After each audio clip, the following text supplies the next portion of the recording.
Hello, everybody. It's Sunday, November the 22nd, 2025. We're a day late or a couple of days late with our regular tech roundup of the week with Keith Tier of That Was the Week. It's because I'm in Washington, D.C. I've spent the last few days here. Ooh, interesting, Andrew. Something happened. You may have to start again. Luckily, this is a live recording as opposed to a live show. We were doing a series of live events. Ooh, I think we have. Can you hear me? Yeah, we have a problem. You seized up just after your first sentence, just as you put up the screen share. So we probably have to start over. You probably should start. Okay, ready to start again? Yeah, it might be a Wi-Fi issue on your side. It probably is, and I'm relying on hotels. Okay, here we go again.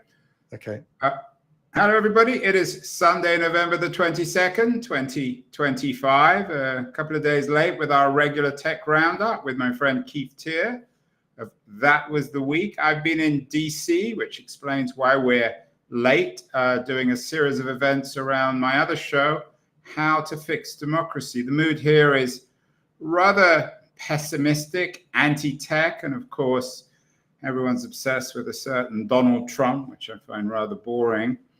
So I was enthused that Keith led this week with a positive newsletter around an old friend of mine, Peter Leiden, who's the publisher of The Great Progression, an excellent Substack newsletter. Leiden has a new book coming out in 2027 called The Great Progression, about how tech can save the day, or at least innovation. Keith, did you see my show a few months ago with Leiden? I watch all your shows, Andrew, avidly. And what is the big deal about Leiden's post this week on a new progressive era is emerging? Do you agree with him? Well, he's really in the same part of the intellectual spectrum as the Abundance book that came out, which is to say that he's a believer that the innovation in tech, especially AI, will lead to an explosion of automation, which will lead to an explosion of wealth, which will lead to the possibility of progressive things happening. So he correlates tech with progress, which is quite rare these days. Weirdly enough, Elon Musk was interviewed on the stage at the Saudi US Investment Forum and made a similar statement. He smiled as he said it, that if AI fulfills its promise, currency will become irrelevant and everybody will be wealthy, which I think is roughly the same point. And it I'm not sure if I mean, let's stay clear of Musk for the moment, because half the things that come out of his mouth, I think, are entirely incoherent. Let's focus on Leiden, who's much more concrete and serious about this. I mean, we can come back to Musk later, but Leiden makes, and this is why I found your editorial strong, Keith. You talk about something called the policy gap. So we all know that technology potentially can create abundance. You and I have talked about this endlessly. I'm a little more pessimistic than you, but I basically agree that the only way we're going to improve the world is through technology. What is the policy gap, or what you mean in your editorial by the policy gap, and what does Leiden bring to that debate? Well, you can help me a bit with Leiden, because I've only read this one piece, and so please feel free to fill in my gaps. But the policy gap is the lack of an understanding that massive wealth produced by innovation, mainly automation, doesn't just automatically fuel the whole of society. That humans have to make decisions about what to do with that wealth. And if they don't, it will go to the owners of the means of production as we say in our sociology classes. That is to say, it will stay with Meta and X and Microsoft and Oracle and OpenAI, but won't necessarily, as jobs shrink, won't necessarily raise up society's level of living that we can all expect. That requires policy, and currently there is no policy for that. In fact, the word socialism is the most often used word to describe even thinking about it. And I think socialism is an inappropriate word to describe what's needed. I think what's needed is capitalism for everyone.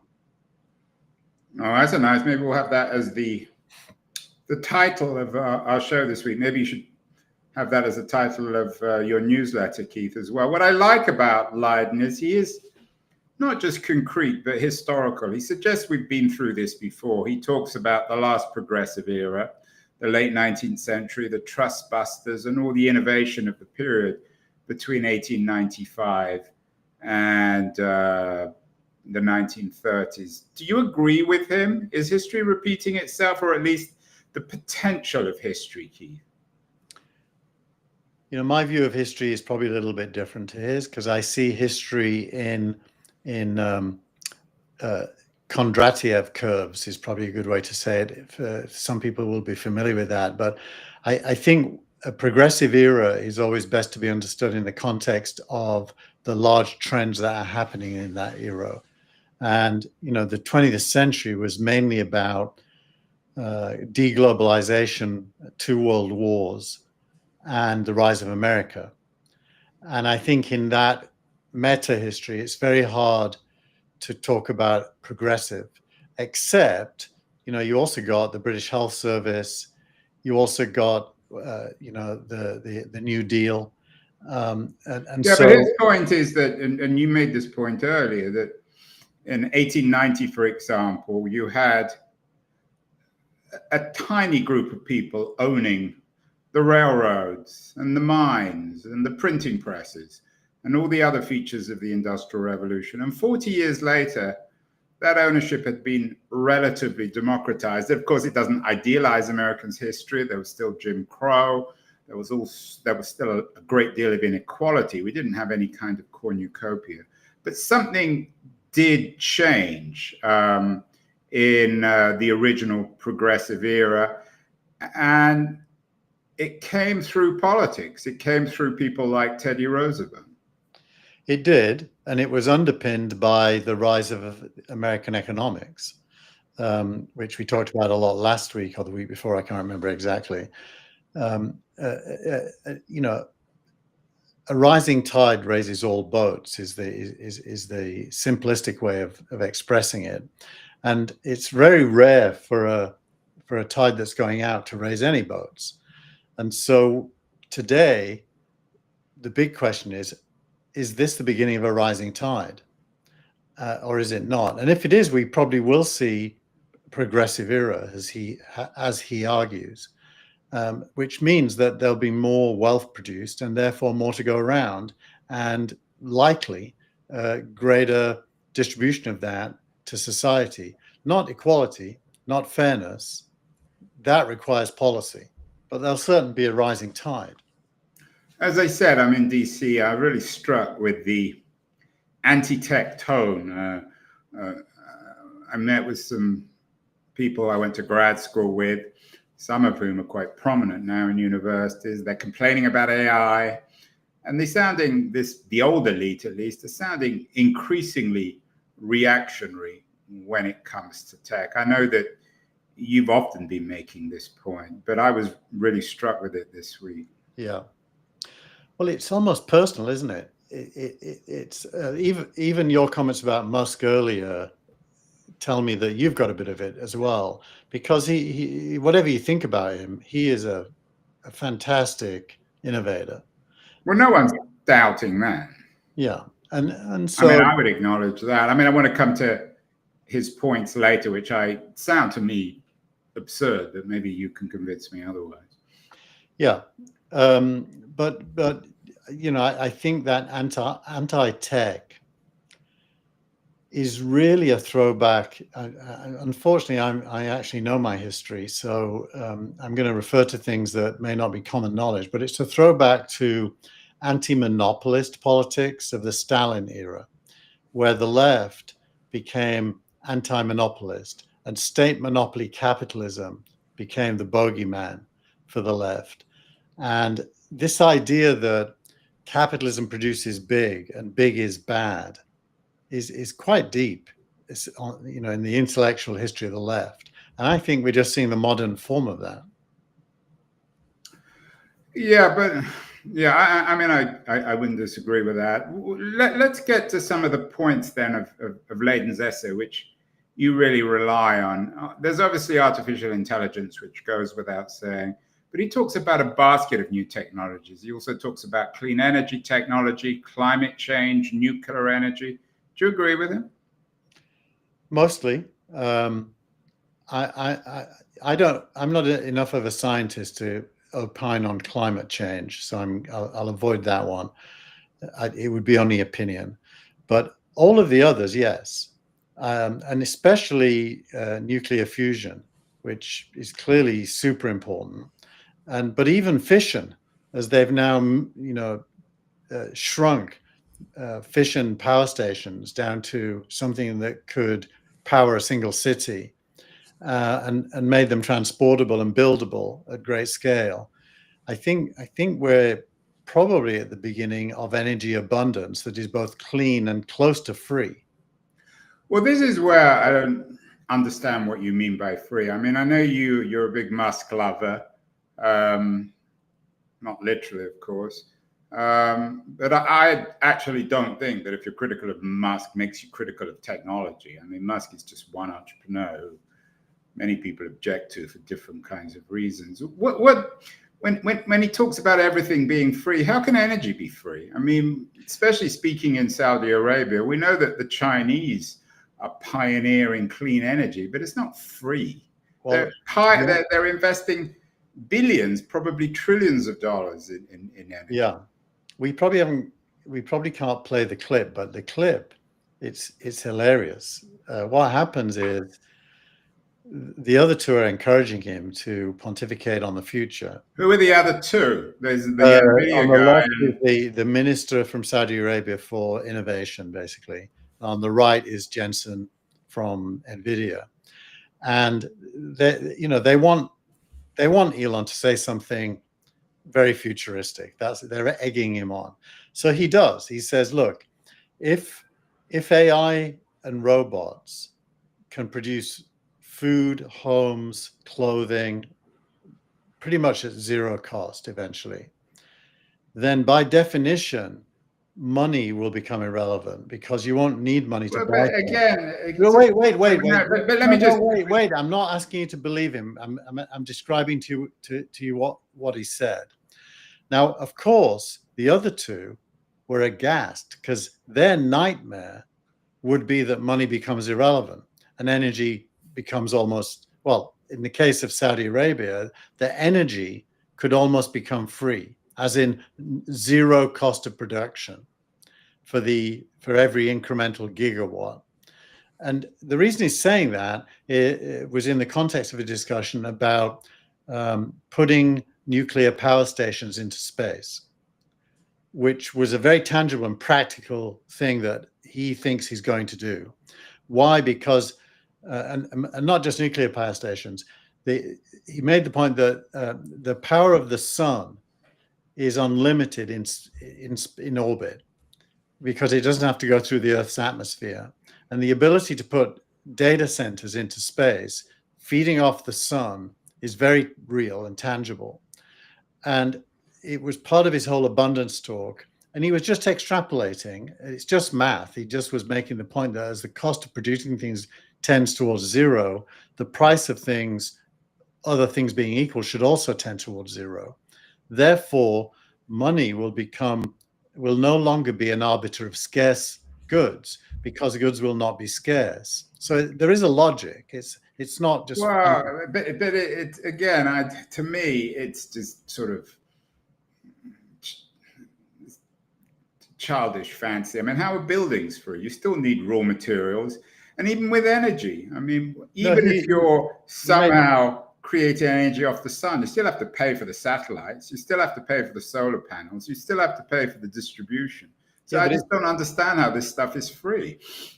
Well, it's a one-time investment for a forever payoff.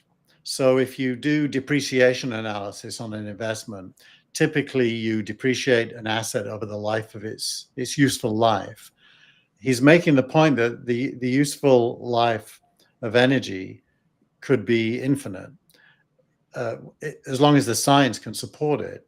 And of course, he's got a good track record of doing things in science that we all think are fantasy. So he wasn't just making up or trying to be controversial. He was actually saying something he believes could be true. But how would that work with buildings, which always need to be renovated and improved? I mean, no, he made the point. He made the point that physical constraints don't go away. So the fact that there's only one Earth, that there's only so much land, blah blah, that doesn't change. What changes is the productivity of it and the price of that productivity. Yeah, I mean, he wasn't saying there'll be equality in some, Stalinist sense. He was saying there'll be abundance, therefore everyone will effectively be wealthy by today's standards. Yeah, I mean, to me, it's just childish fancy, but maybe I'm wrong. And you write about this in your editorial. You say that Musk suggests, at least, that work will be got rid of. I know that there was some other articles in this week's newsletter debating whether or not we want to get rid of work. I'm not convinced that actually, if work was, I'm not convinced it could ever be got rid of. But if it was, I'm not sure it would even make people happy. What were the articles on work this week, Keith? Well, there was a bunch of back and forth. Musk kicked it off because he said work will become optional.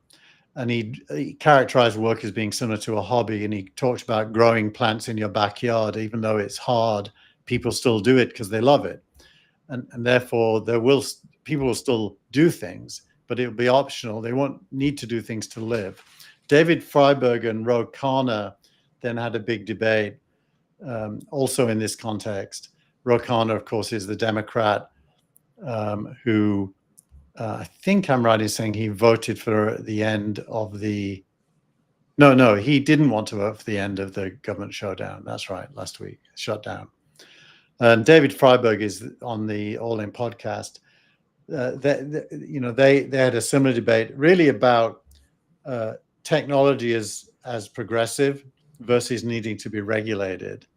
And there isn't a spirit in Ro Khanna. I kind of thought I liked Ro Khanna, but as I listened to him on this topic, there's no spirit of adventure in his view of the future. It's all really about government limiting what... So how should it work? So as I said, Leiden talks about state capacity and really radically reinventing government. If we don't, I mean, you acknowledge that there is a danger of all these new technologies being owned by a tiny group of companies. You lead your editorial this week about Gemini. The Google stock goes up and up and up every week. There's OpenAI, there's Microsoft.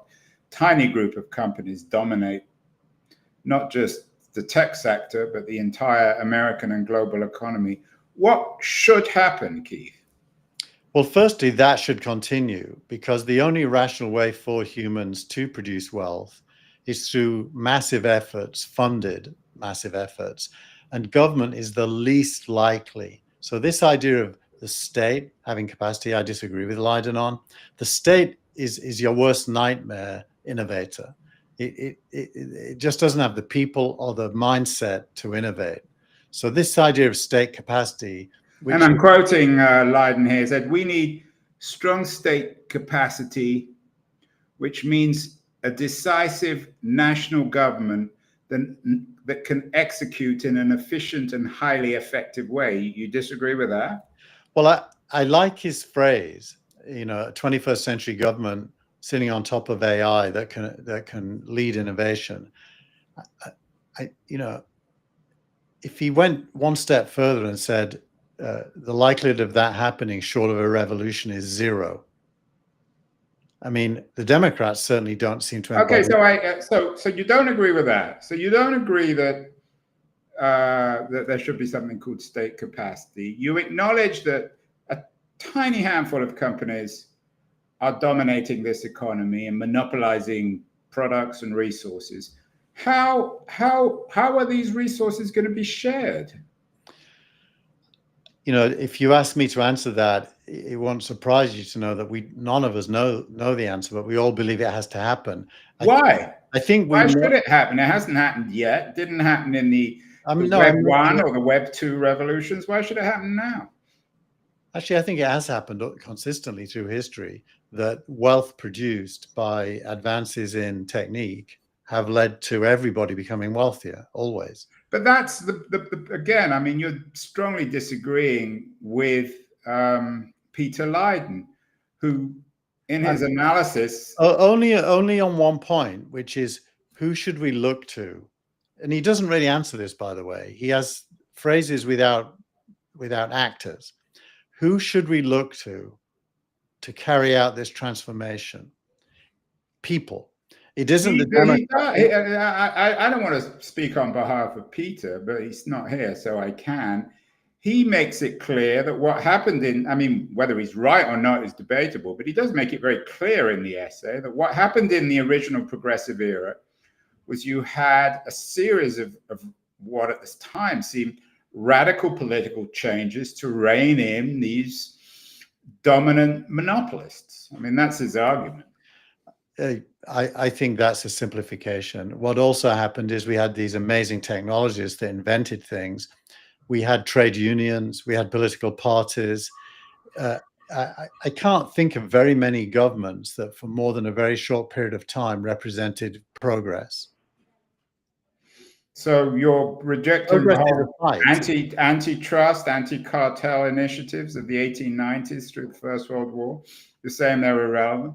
No, I see them as minor tactical. Okay, so you think they're minor. So you're still not, you can't just say, well, it's just going to happen. How? Well, the wealth bit is just going to happen. The wealth bit. Where it gets distributed isn't just going to happen. So the wealth piece, humans are very good at improving human society, and against popular opinion, I would say improving the earth. And that just happens because we're curious, we push. Sometimes things get accelerated like they are now. And that... Could you give an example? I mean, a lot of people argue that certainly at the beginning, the Industrial Revolution created massive suffering and inequality. And even now, still a great deal of poverty in the world. It wasn't more unequal than the feudal era that preceded it. That was even more unequal. Well, that's historically debatable, but I still, you can't just say it's just going to happen like magic. Well, human beings and technique do just happen. Why? Because we have innovators, scientists, entrepreneurs who stay awake all night trying to do things, and they're successful over and over and over again in history. We have got better and better and better. That just happens. That just happens. Even in bad societies, there is innovation. What doesn't happen is society flowering as a result. Or the reallocation of resources. I mean, if this revolution continues as it is, how is the wealth of these tiny groups of companies, which you acknowledge are take one example. This economy, how are they going to be shared? Let's take one example. Let's say that the average AI, and Gemini certainly this week, it's being claimed is already there, becomes a world-class doctor. And let's imagine every human being on Earth can have a world-class doctor for free. For free. Gemini is free. Well, that massively changes self-awareness of your health. Well, free is, I mean, Google is a for-profit company, so it's not really for free. Either it's built around advertising, or It's if free you at the want point access to some it's of free it. at the point of consumption. And so a lot of debates about who should pay for healthcare actually disappear if healthcare is generally available for free. Now, treatment is a separate thing. Diagnosis is free. Treatment probably isn't.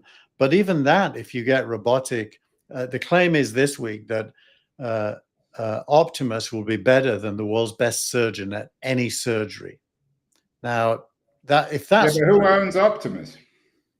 Optimus is going to cost about $30,000 initially, going down over time. So everyone can own Optimus. And you can have something in your house that can be the world's best surgeon. And you really believe that everyone's going to have Optimus? It's going to be for free in the same way as Gemini is going to be for free? Well, it's going to start at $20,000. So clearly that's a journey. But there's no reason to believe that it won't decline massively, as everything always does. And you think that all this will work out without government, without what Peter Leiden calls state capacity? I honestly think that government is the enemy of that. I think it will try to regulate it, slow it down, build huge rule books that prevent things being done.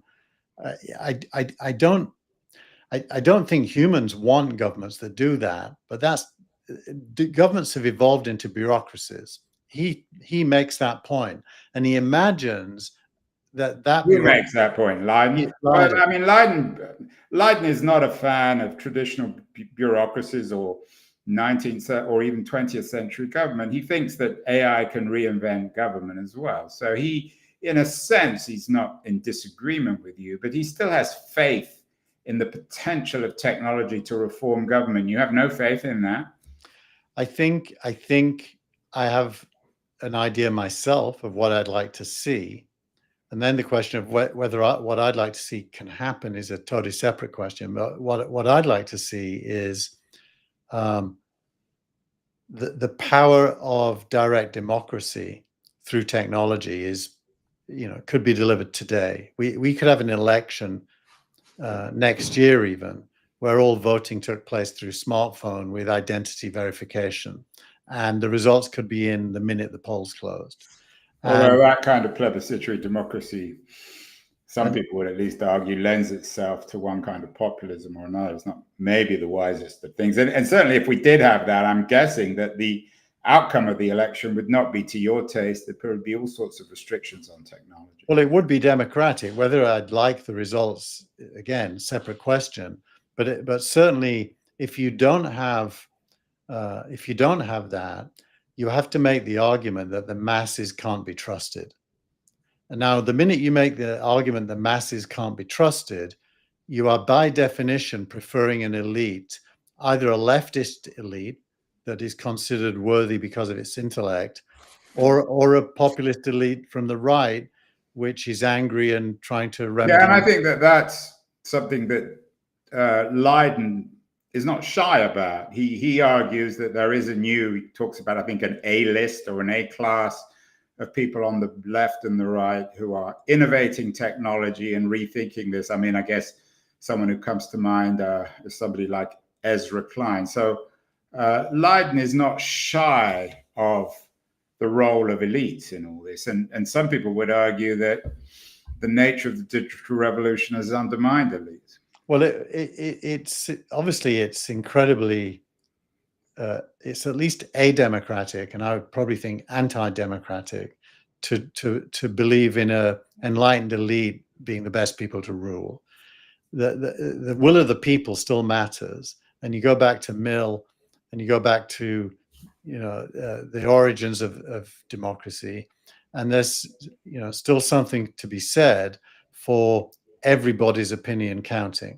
Okay, but coming back to this core issue, Keith, your argument then, because I want to understand what you're arguing, is you say basically just leave everything alone, and we might not quite trust Elon Musk. He's a rather odd character, but he's a brilliant entrepreneur, and I agree with you on that. Very innovative, remarkably prescient on lots of fronts. That we should trust guys like this, and in the end, everything's going to work out okay. I'm not saying that would be elitist as well. I'm not. I'm saying I think he makes. You're allowed to be elitist on this show. So I'm saying I think he makes good points. I'm not saying he's the future leader that we should all bow down Okay, to. so what is the policy gap then? What do you need? What policy? Well, it's what we're talking about. The fact that we're struggling in this conversation is because there is no coherent body of opinion how to take a society that creates abundance to one that benefits everyone. There isn't no such body of thought. So I'm not entirely sure what you mean by that, but let's say you're right. What would you like to see? Should Google Gemini be nationalized? I think nationalization is known to fail because it relies on government. I think socialized is a better word. Socialized meaning everybody benefits. For example, socialized health, socialized education, meaning everybody has the same choices to make and has access to the same things.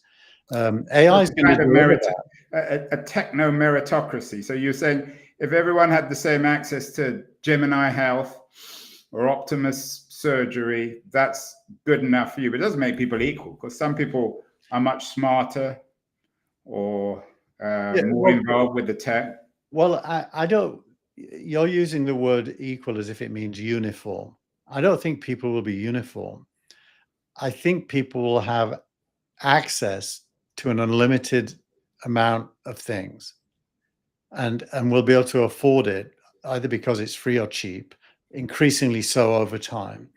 And that will lead to humans focusing on new problems that they haven't got time to focus on today. There'll be probably more writers, more thinkers, more filmmakers, more photographers, more gardeners. So it isn't if humans will ossify or they'll become uniform. In fact, they'll become uniquely individual. Yeah, and I've heard this argument a million times. It's been made for hundreds of years, but I still don't understand how we get there. You just seem to think it's by magic. Well, you're asking me to answer the question when I'm the one saying there's a policy gap. I'm saying we don't know. That's the problem. But here's my frustration here. So you're saying there's a policy gap. You're acknowledging there's a problem. You're acknowledging that it's not just going to happen magically by people snapping their fingers or wanting a better world. But at the same time, you're writing off government. You're saying government is bureaucratic and it's anti-innovation. So what's a third way? Well, look, I actually think the Trump government's a breath of fresh air because it wants to keep out of the way. So, when David Sachs goes to Trump and says, let's let AI be, and let's not allow the 50 states to become 50 regulators, and Trump says, yes, I agree, and says so at a conference this week, to me, that's good. That's government understanding that it isn't good at playing the role of innovator.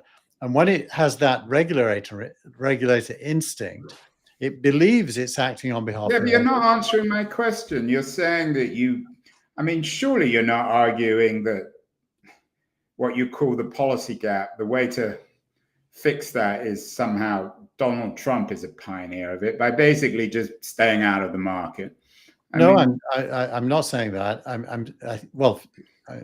Part of what I'm saying is that government right now, I like the fact that it keeps its hands off. That said, the policy gap is begging for somebody to fill it. And if I filled it, if I wrote a manifesto, it would be something along the lines of, as long as currency remains important, let's give some to everybody and let them buy the things that abundance is creating, everywhere in the world. But if there's abundance, you don't need money because there's no value, right? As you said, as Musk has said. So you've got to put a timeline under that. There'll be a period where abundance is partial or uneven. There'll be a later period. That involves government. That involves some progressive thinker or group of thinkers coming together and saying, well, abundance is on the horizon, and we need to rethink money. We need to rethink state give outs and all the rest of it. Well, then you and I are both banging the drum for something new because it certainly isn't the Democratic Party in its current form. There's no evidence of that. It probably. Well, I think Leiden would disagree. I think he would argue, and he actually talks about this in his essay, that there are groups of people both on the left and the right. He calls it, I think, an abundance agenda, which people are rethinking all these issues. Great. Rethinking is a good start, but it's not a complete, there's no manifesto yet. And it certainly isn't popular amongst other Democrats. Well, I think Leiden is developing the manifesto, a new in the Great Progression. It's going to be the title. Yeah. No, it's why the reason I put him in is because he's addressing it. But even but you don't agree with the role. I mean, as you said, while you agree with some of his arguments, you're against state capacity. I just don't understand how you get to it without the state being involved. I'm not saying the state won't be involved. I'm saying the state is unlikely to provide a solution any of us are going to be happy with.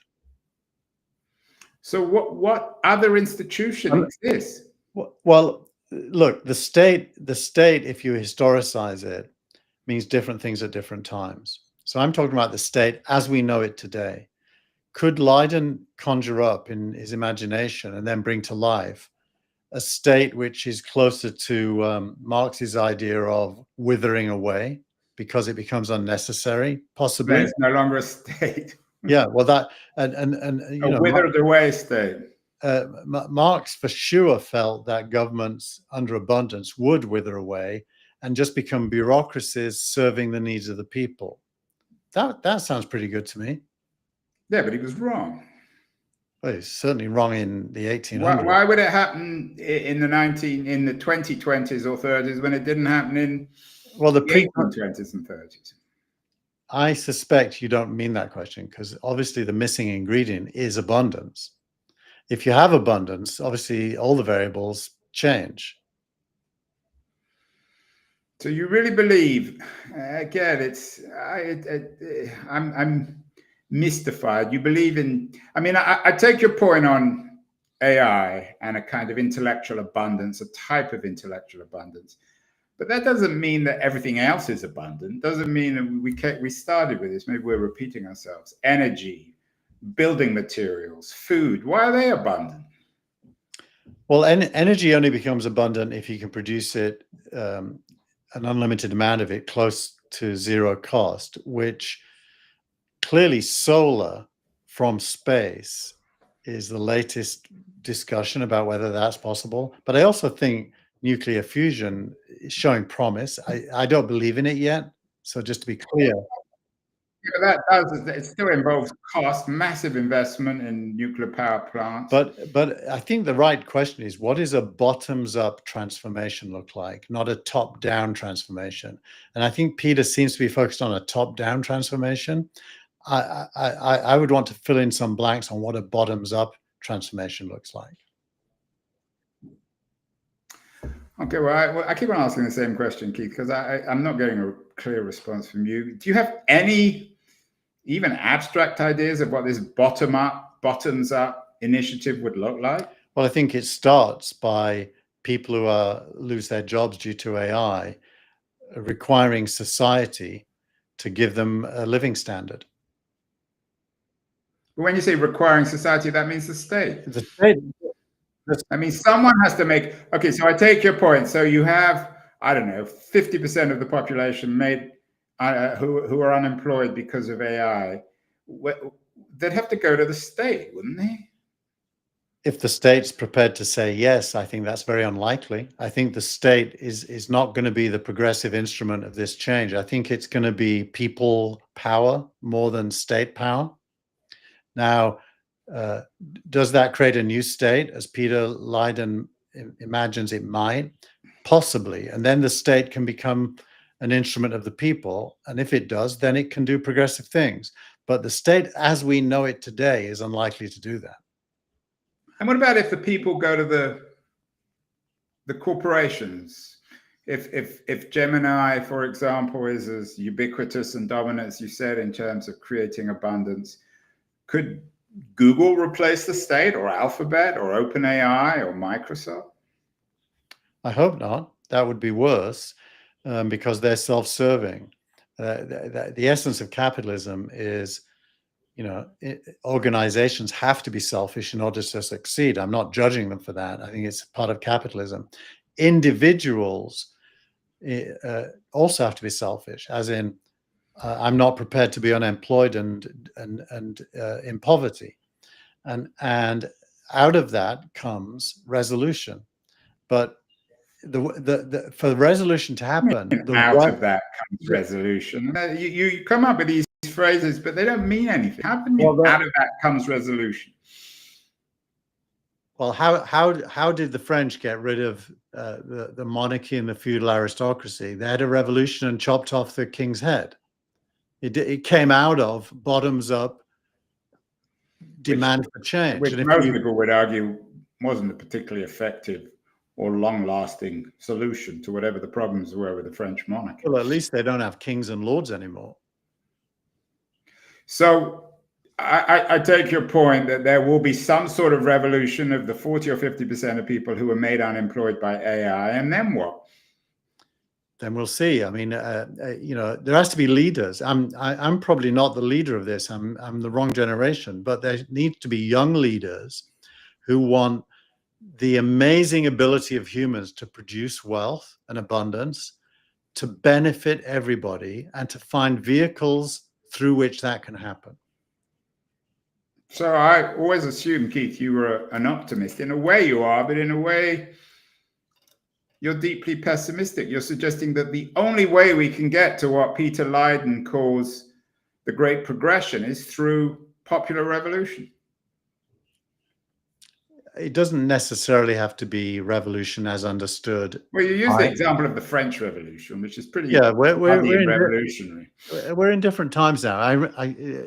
My memory of Marx is coming back, and Marx said the best place to have a revolution is America because it could be entirely peaceful due to America's wealth. And he was writing before the liberalization of gun laws, I think. Yeah, but the idea that wealth creates the potential for transformation, at the core of that point he made is correct. Wealth is a precondition for transformation. And once there is wealth, it can be shared, distributed. Before there is wealth, there's only a fight over scarce resources. And so from a human history point of view, we're at the cusp of a period where for the first time probably ever, we could produce a society where everybody benefits. Yeah, I'm always a bit skeptical when someone says it. It's a very Silicon Valley phrase, for the first time ever. It usually means people don't know much about this. We have some nice cynical comments. Jeff 3W Capital says, Andrew and Keith, the great tech philosophers.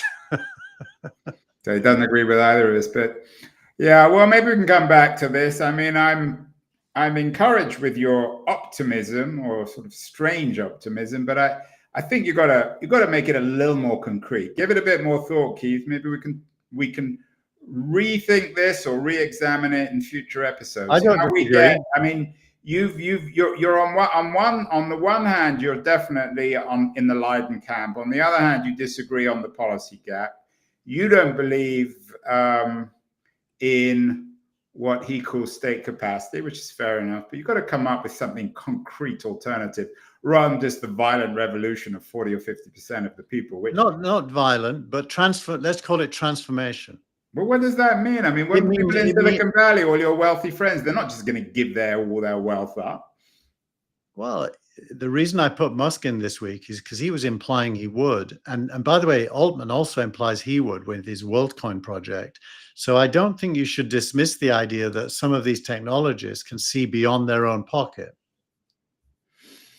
We shall see. Interesting conversation, Keith. Keep well. We'll go back to our regular Saturday show next week. More conversation about abundance, scarcity, and state capacity. Talk next week, Keith. Yes, and I'll keep shining a light on the gap and listen to Mind the gap, as they say on the London Underground.